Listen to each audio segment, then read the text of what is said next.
ജനങ്ങളെ വഞ്ചിക്കുന്ന പ്രവർത്തനമാണ് കമ്മ്യൂണിസ്റ്റ് പാർട്ടിയും കോൺഗ്രസും തുടരുന്നതെന്ന് ബിജെപി സംസ്ഥാന അധ്യക്ഷൻ രാജീവ് ചന്ദ്രശേഖർ. ബിജെപി കൊല്ലം ജില്ലയുടെ കിഴക്കൻ മേഖലാ മന്ദിരം കൊട്ടാരക്കരയിൽ ഉദ്ഘാടനം ചെയ്യുകയായിരുന്നു അദ്ദേഹം.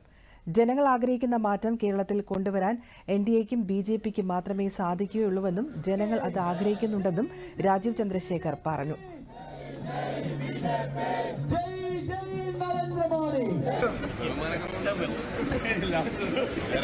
ഈ വരുന്ന തെരഞ്ഞെടുപ്പ് ജനങ്ങൾ മാറ്റം എക്സ്പെക്ട് ചെയ്യുന്ന ഒരു തെരഞ്ഞെടുപ്പാണ്. ജനങ്ങൾക്ക് മാറ്റം വേണം. ബിജെപി ആണ് ഈ മാറ്റം ഉണ്ടാക്കാനും കൊടുക്കാനും കഴിവുള്ള ഒരു പാർട്ടി.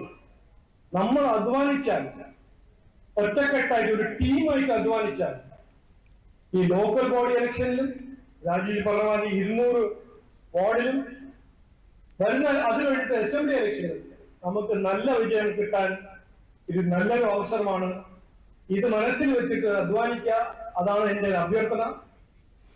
ബിജെപി കൊല്ലം കിഴക്കൻ ജില്ലാ അധ്യക്ഷ രാജി പ്രസാദ് അധ്യക്ഷത വഹിച്ച ചടങ്ങിൽ പാർട്ടി സംസ്ഥാന ജില്ലാ നേതാക്കൾ പങ്കെടുത്തു.